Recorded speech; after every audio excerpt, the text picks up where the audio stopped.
Soy el ingeniero Manuel Guillermo Nieto, licenciado y máster en educación. A continuación voy a mostrar un ejemplo para el trabajo de las afirmaciones condicionales y bicondicionales. Hay 4 componentes a tener en cuenta, que se debe tener la condición inicial, su recíproca o converse en inglés, su inversa, inverse en inglés, y la recíproca o contrapositiva en inglés. Lo más prudente o lo más recomendado es escribir un recorderis y vamos a mencionar cada afirmación por una letra. La letra que se desee no tiene inconveniente. En este caso las dos afirmaciones las vamos a nombrar por las letras P y Q. La condición inicial dice, si P entonces Q, su recíproca será Q entonces P. Se cambia el orden de las dos afirmaciones. Para obtener la inversa, se deben negar ambas afirmaciones y hacer la condicional. No P, entonces no Q. Y en el caso de la contrarrecíproca, como ya se han negado, lo que se hace es invertir el orden de la posición de las afirmaciones.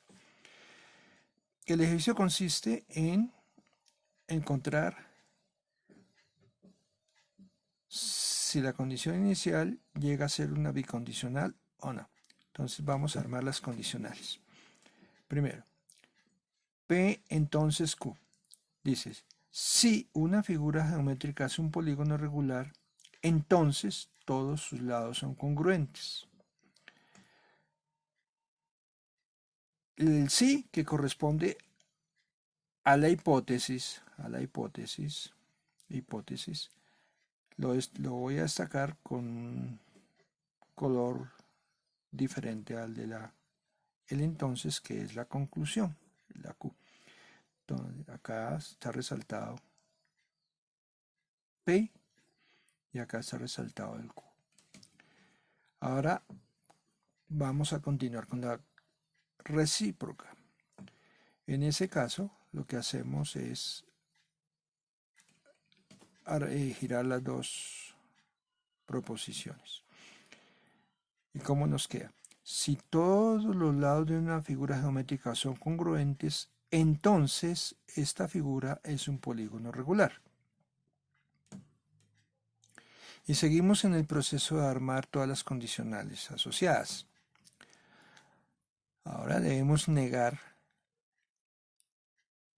la original de P. Entonces, si una figura geométrica no es un polígono regular, entonces para Q hacemos la negación. Todos sus lados no son congruentes. Y finalmente armamos la contrarrecíproca. Como ya se han negado las proposiciones iniciales, armamos no Q, entonces no P. Quiere decir, si todos los lados de una figura geométrica no son congruentes, está resaltado en la diapositiva el no. Entonces esta figura no es un polígono regular. Ahora vamos a mirar si todo eso es cierto o es falso.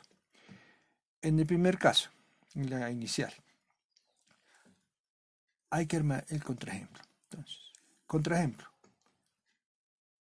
¿Habrá alguna situación geométrica en la que no se cumpla lo afirmado?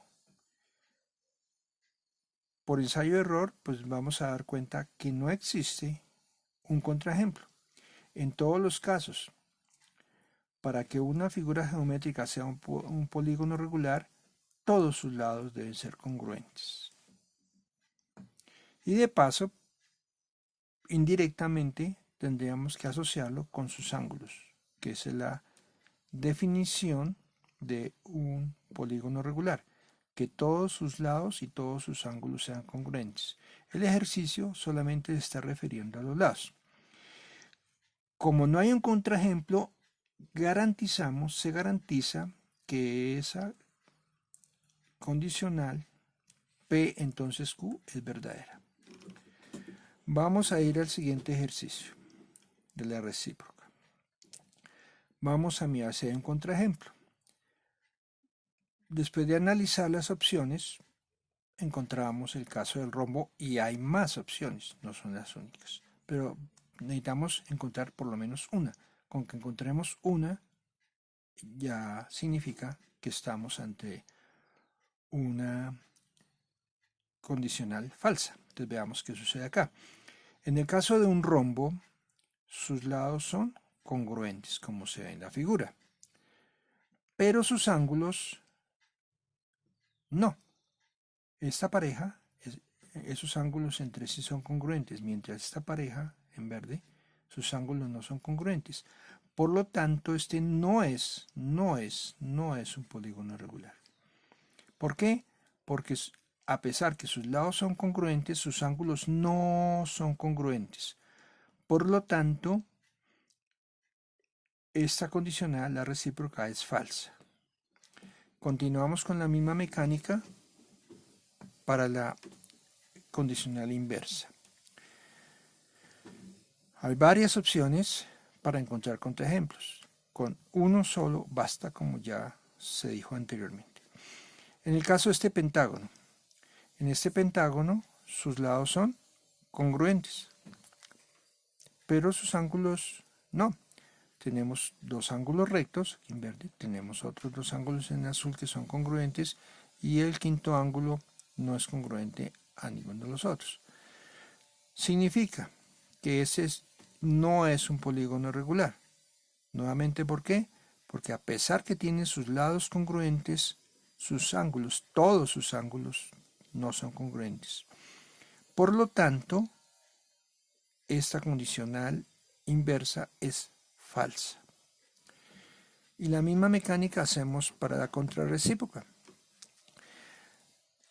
Al hacer el análisis, si todos los lados de una figura geométrica no son congruentes, entonces esta figura no es un polígono regular.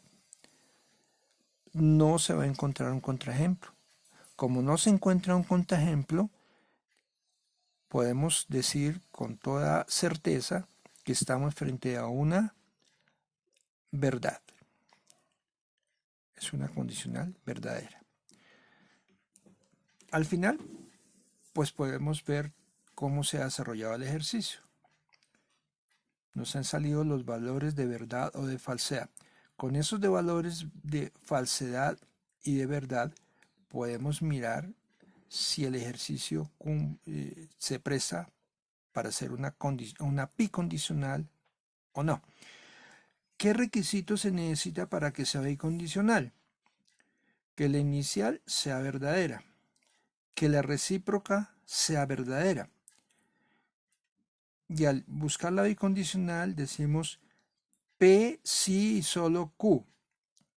Si P y solo Q es verdadera, quiere decir que estamos frente a una bicondicional. Para el caso del ejercicio que nos ocupa, tenemos que analizar las dos primeras, la inicial y su recíproca. Como la inicial es verdadera y su recíproca es falsa, quiere decir que P si y solo si Q no se cumple. Por lo tanto, no es una afirmación bicondicional. ¿Por qué? Porque P entonces Q es falsa. También hay otra forma de hacer chequeos. Por ejemplo, en este caso, cuando la condición inicial es verdadera, su contrarrecíproca también va a ser verdadera, eso se cumple. Y lo mismo sucede con la recíproca y con la inversa. Entonces, si la recíproca es falsa, la inversa será falsa. Pero podría suceder al revés, que la inicial fuera resultara ser falsa. Aquí habría que hacer un contraejemplo para que eso resulte. Y la contrarrecíproca también debería ser falsa y por lo tanto, pues aquí ver un contraejemplo que indique que se trata de una falsedad. Bien, esta es la manera de analizar cómo trabajar con las afirmaciones condicionales y bicondicionales.